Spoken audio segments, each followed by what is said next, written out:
Good morning. So I've been asked to talk about epidemiology of STIs in low and middle income countries. I would like to thank the organizers for inviting me just to share a few thoughts with you. Obviously, in 10 to 15 minutes, it is not going to be that possible to discuss everything that's the problem with STIs in low and middle income countries. So I've just picked a few areas that I consider myself as particularly important to have us pay attention to. No conflict of interest.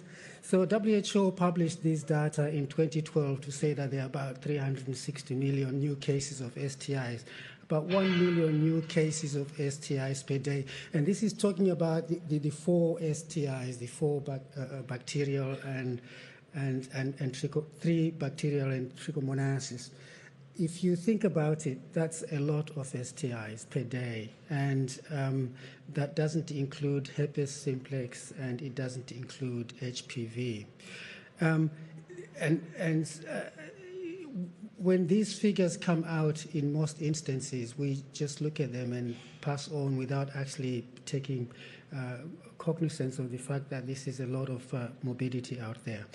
And if you look at how they distributed these, you can see that Africa, Asia, Southeast Asia have got a lot of STIs there of these four. And if you look at this information that came from this analysis of 18 HIV preventive studies, you can see that in the age group 15 to 24 years old, we've got quite high prevalence rates of STIs, chlamydia, gonorrhea, and also HSV. And in the 25 to 49-year-olds, we got HSV cumulative high rates of HSV there, but still quite significant other STIs there.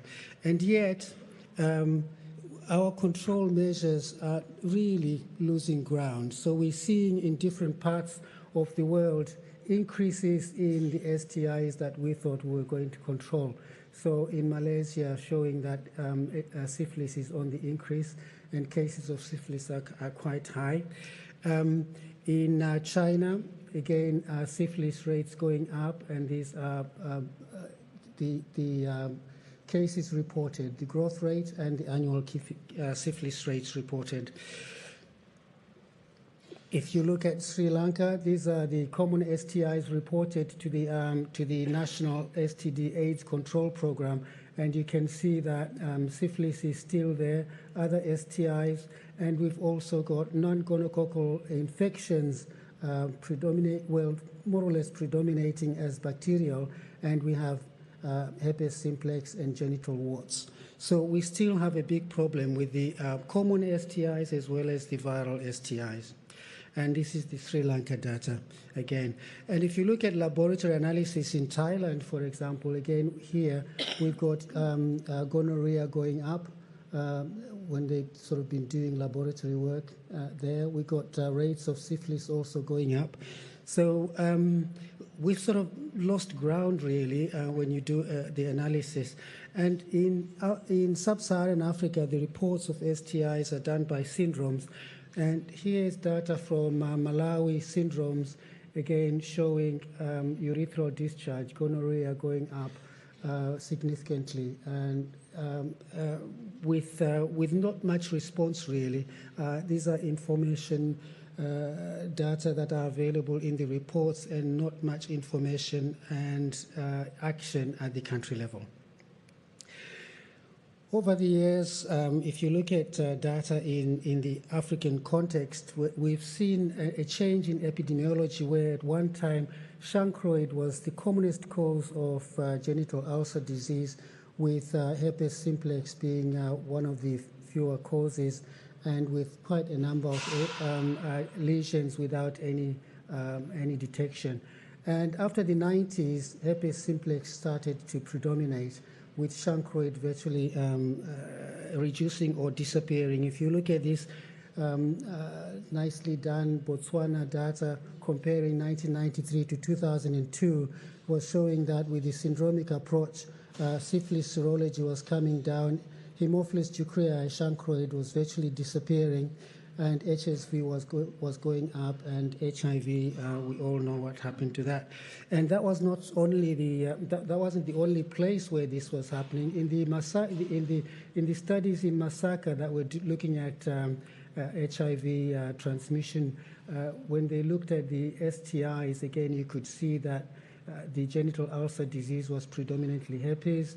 In Sri Lanka, men and women, predominantly herpes causing genital ulcer disease.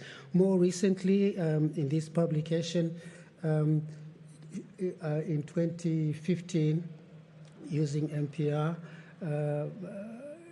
shows that HSV is the predominant cause of genital ulcers in there, but we were also surprised that syphilis rates were this high in Zimbabwe, when in fact the ministry reports less than 1%.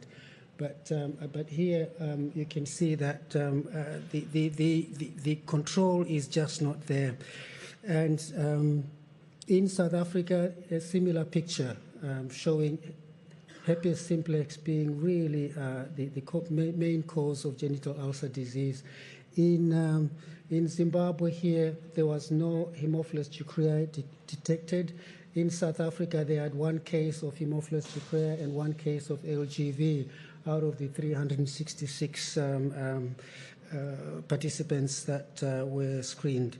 So we can see that the bacterial STIs are sort of going down globally, and the viral STIs are the ones that are predominating. If we look at urethral discharge in sub-Saharan Africa, the predominant cause is gonorrhea, followed by chlamydia trachomatis. And we still do have a problem being detected now because of better tests of Mycoplasma genitalium, and we haven't done much about that.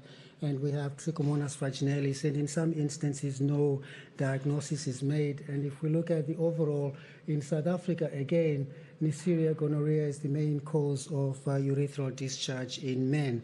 So we still have a lot of gonorrhea out there. And in women, syndromically, it's reported as vaginal discharge. But we can see that of those women presenting with vaginal discharge, if you look for STIs, you find them in quite high prevalences. And bacterial vaginosis is quite high. And this is important in the observations that when you look at women with bacterial vaginosis, you find a certain percentage of them with an STI. So gonorrhea here in 45%, chlamydia in 43%.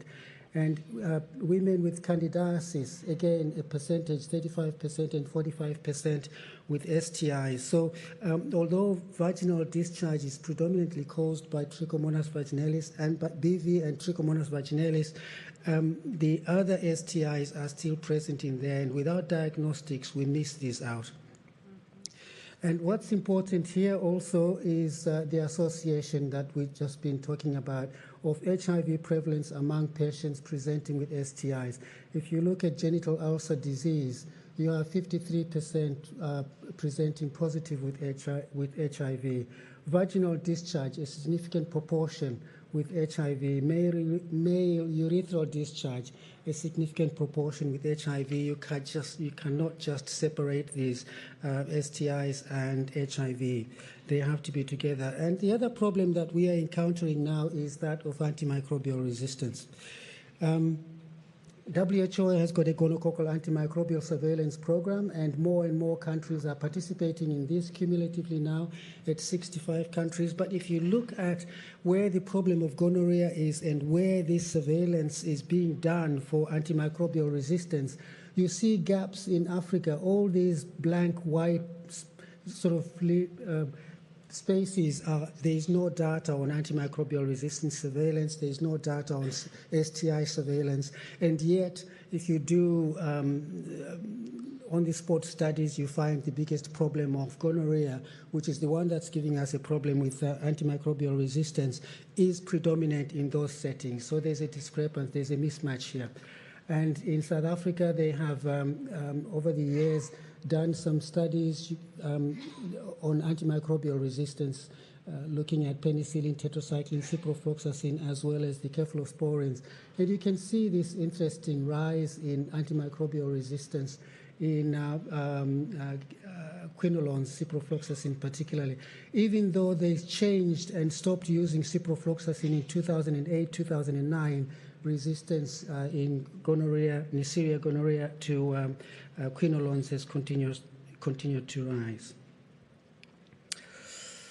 So take-home messages. STIs are still a significant problem, causing morbidity, requiring a public health response for prevention and control, and herpes simplex virus infections have become the predominant cause of genital ulcer disease. Gonococcal infections still predominate as causes of genital discharge in sub-Saharan Africa. Chlamydia probably more in the other low and middle income countries. And the magnitude of the problem of antimicrobial resistance in STIs is not systematically surveyed, if at all, by low and middle income countries, which creates an unhealthy situation of not knowing what we're doing. And classic STIs and HIV have an epidemiological synergy in need of joint planning and collaboration at all levels of healthcare. And really what we need to do is prevent, and that will be our hope. We need to strengthen this. Prevention is the key. We need to do primary prevention, condom programming. Vaccines are particularly needed, especially with the viral STIs, and we need point-of-care diagnostics to understand what's going on in there, and we need effective treatments. Thank you. So, Fran